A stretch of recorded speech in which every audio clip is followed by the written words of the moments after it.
Part 5. O sleep, it is a gentle thing, beloved from pole to pole.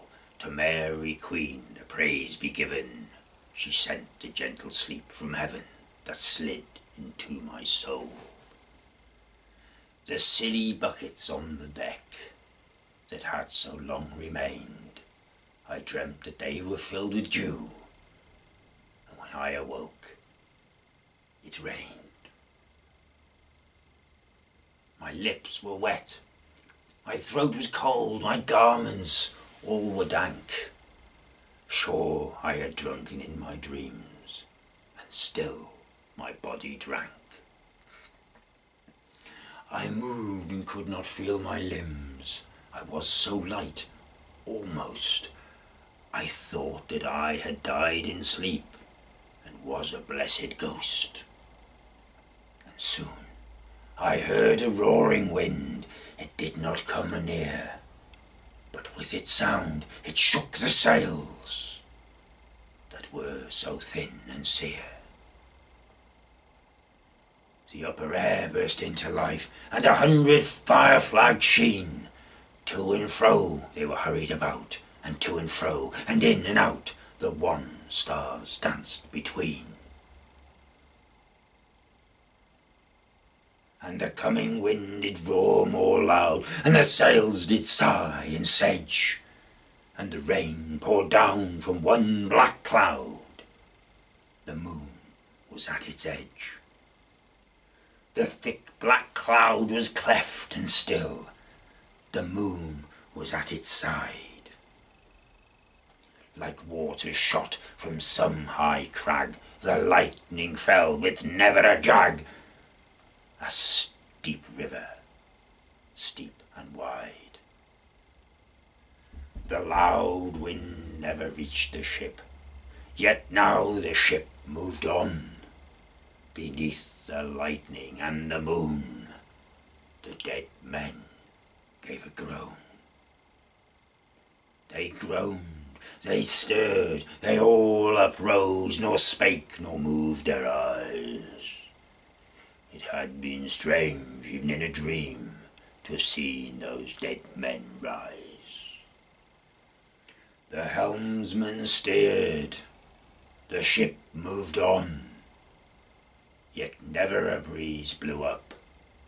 The mariners all gan work the ropes, where they were wont to do.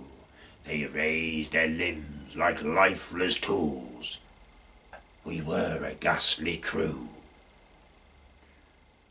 The body of my brother's son stood by me, knee to knee.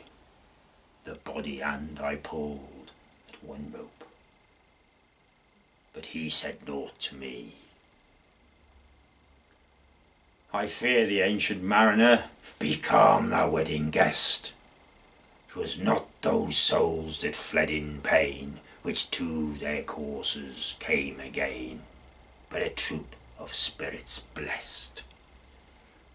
For when it dawned, they dropped their arms, and clustered round the mast.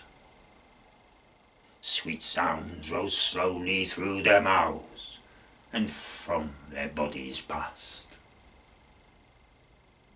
Around, around flew each sweet sound, then darted to the sun. Slowly the sounds came back again, now mixed, now one by one. Sometimes a dropping from the sky, I heard the skylark sing. Sometimes all little birds that are, how they seem to fill the sea and air with their sweet jargoning. And now 'twas like all instruments, now like a lonely flute, and now it is an angel's song that makes the heavens be mute. It ceased, yet still the sails made on, a pleasant noise till noon, a noise like of a hidden brook in the leafy month of June, that to the sleeping woods all night singeth a quiet tune. Till noon we quietly sailed on, yet never a breeze did breathe.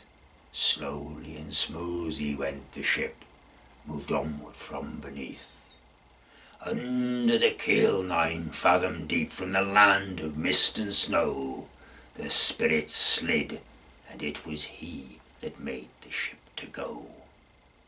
The sails at noon left off their tune, and the ship stood still also.